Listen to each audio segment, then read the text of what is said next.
네, 안녕하세요. 안녕하세요. 이번에는 또 연예인 사주를 가져왔습니다. 또 연예인. 낸시랭이라고 혹시 아세요? 낸실은. 네. 네. 그 어깨 위에 고양이 달고 다니는. 네, 행위, 뭐, 에슬행인가? 네, 그거 하는 맞아요. 사람. 그분이 이번에 펜트하우스라는 예능으로 복귀를 하시는데 이분이 워낙 좀 성격이나 이런 게 좀 많이 사차원으로 많이 알려져 있다 보니까 혹시 실제 성격은 어떤지 조금 궁금해요. 어떨까요? 야갔어요. 야갔어. 야겠고, 집 밖에 모르는 사주고, 속을 보면 여리여리한 부분도 있고, 강인함도 있고, 좀 답답해하네요. 성향만 봤을 때는 꼬장꼬장한 성격이 되게 많아요. 이분은. 그냥 넘어갔다가도 뒤끝 있는 스타일. 그래, 오케이, 알았어.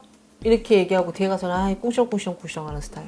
다시 되새김질하는 스타일. 생각하면 화나네. 다시 끄집어내는 스타일. 그리고 또 내가 또 뭔가 조금 부족함을 느끼면 반발하는 스타일이라고 해요. 그러니까 그냥 그걸로 끝나면 되는데 굳이 그러니까 내가 사람이라는 거 그렇잖아요. 그냥 내가 조금 뭔가 난처해졌을 때, 뭔가 불리해졌을 때, 불안정했을 때, 너도 그랬잖아. 이런 스타일. 이러한 부분이 조금 있다 보니까 어떻게 보면은 뭐 이 사람만이 합리화할 수도 있고 이 사람이 살아가는 데 부분에 대해서 대처하는 방법일 수도 있겠지만 타인들이 이 사람을 봤을 때는 좀 좋은 시선으로 보지는 않는 것 같아요. 좀 얍삽한 부분도 조금 있고 좀 비열한 부분도 조금 있는 것 같고 남들이 볼 때 그런 부분이 조금 있다고 해요. 돈에 집착할 수밖에 없는 사주라고 해요, 지금. 돈에 집착할 수밖에 없는 사주라고 하고 돈 아니면은 안 된다고 하고 있어요. 지금 현재로서 봤을 때는. 마지막 희망인가요? 마지막 희망이라기보다는 그냥 지금 내가 걸 수 있는 부분. 내가 뭔가에 좀 기대 아닌 기대를 할 수 있는 부분의 일부분의 한 부분인 것 같아요. 근데 뭐 이걸로 끝이에요. 이걸로 한 방이에요. 이거는 아닌 것 같아요. 제가 볼 때는. 이거 말고도 사건 사고가 되게 많아요. 이분은 자체가. 항상 몰고 다녀요. 항상. 조용할 날이 없을 듯이. 그러니까 어떻게 보면 이 사람이 질질질 끌고 잘 가다가 하나씩 흘리는 스타일. 그러면 이렇게 터지는 스타일. 이런 부분이 좀 되게 많아 보여요. 어렸을 때부터 이분은 그랬다고 해요. 짊어지고 가는 부분도 되게 많았지만 많이 퍼뜨린 것도 되게 많았다고 해요. 그만큼 주워 담을 게 많았다는 거겠죠. 뿌린 씨다. 그렇죠. 그런 부분이 조금 많고 인덕 자체도 많이 없어요. 인복은 있을 수는 있어요. 인복은 말 그대로 주위에 사람이 많은 걸 뜻하잖아요. 사람은 많을 수는 있겠지만 나한테 이로움을 주는 사람들은 더러 없는 걸로 보여요.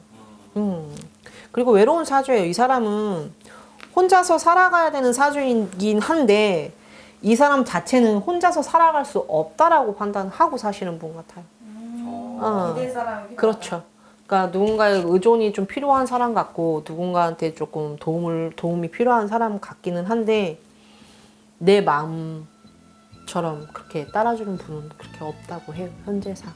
기대지 않고 힘들어도 외로워도 버거워도 뭔가가 나의 스스로 개척을 하면서 살아가야 되는 분이에요. 이분은 자꾸 누구한테 의지하면 의지할수록 더 안 좋아지시는 걸로 보여요. 그래서 어떻게 보면 철없다는 소리도 좀 많이 들을 것 같아요. 못 모르는 사람들이 볼 때는 철없다는 소리를 많이 듣는 분 같은데 철이 없지는 않아요. 다만 좀 독창적인 이 사상주의가 강할 뿐이지 철이 없지는 않은 것 같아요. 다만 어렸을 때부터 좀 외로움을 많이 안고 살아가야 되는 팔자이다 보니 그래서 자꾸 남한테 의지하고 싶고 기대고 싶고 이런 부분이 그래서 생기는 것 같아요. 근데 되게 안쓰러워요. 어른이 그래요. 오죽하면 이렇게 살겠냐고. 근데 이분도 이렇게 살고 싶지 않다 그래요. 알지만 그럴 수밖에 없다 보니 그렇게 살 수밖에 없다고 해요. 왜냐면 그렇게 이미 박혀 있기 때문에.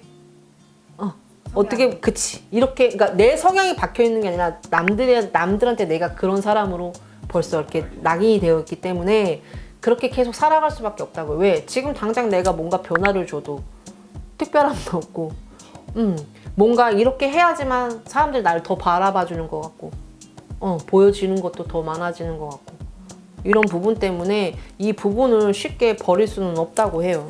왜 그렇게 해야지만 날 더 바라봐 주니까. 이런 부분이 조금 더 많아 보여요. 그리고 독창적이긴 하나 그렇게 4차원적으로 독창적이신 분은 아니에요.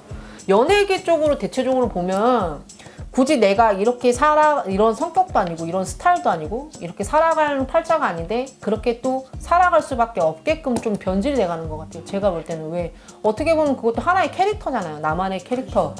그런 부분에 대해서 조금 이것도 해보고 저것도 해봤다고 해요. 이분도. 근데 그게 제일 독창적이고 그나마 나를 좀 바라봐주고 뭔가 내가 남들 눈에 띄고 그게 좋은 거든 나쁜 거든 되게 나쁜 것도 이 사람은 되게 긍정적으로 봐요.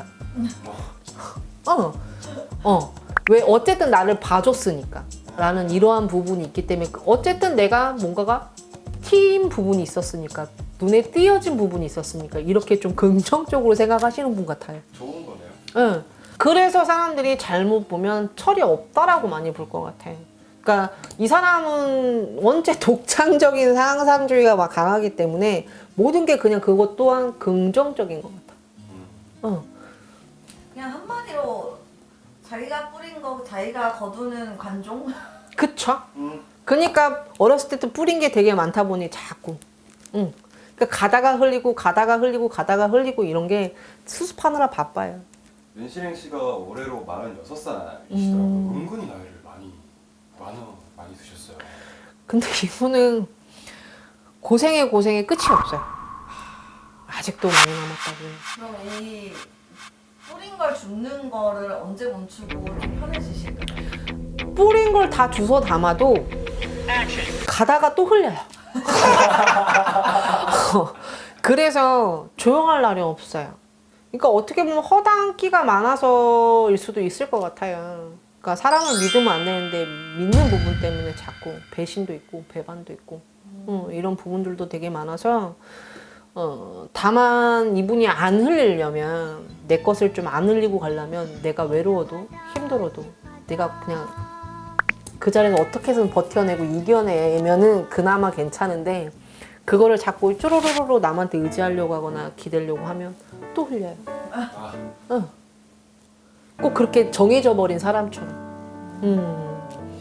그렇게 사주가 되어 있다 보니까 이분은 되게 혼자서 독단적으로 많이 가셔야 되는 분이에요. 그래서 요즘에 나오는 그 예능에서도 조력자를 만들었더라고요. 배신당하던. 자기 딴에는 이렇게 자기 주관에 맞춰서 생활을 한다고는 하지만 그거를 막 이렇게 남한테 써먹으려고 하기보다는 나한테 써먹으려고 하는 부분이 되게 많다 보니 그래서 좀 허당끼가 더 많으신 것 같아요. 내게 내가 빠지는 격인 거죠.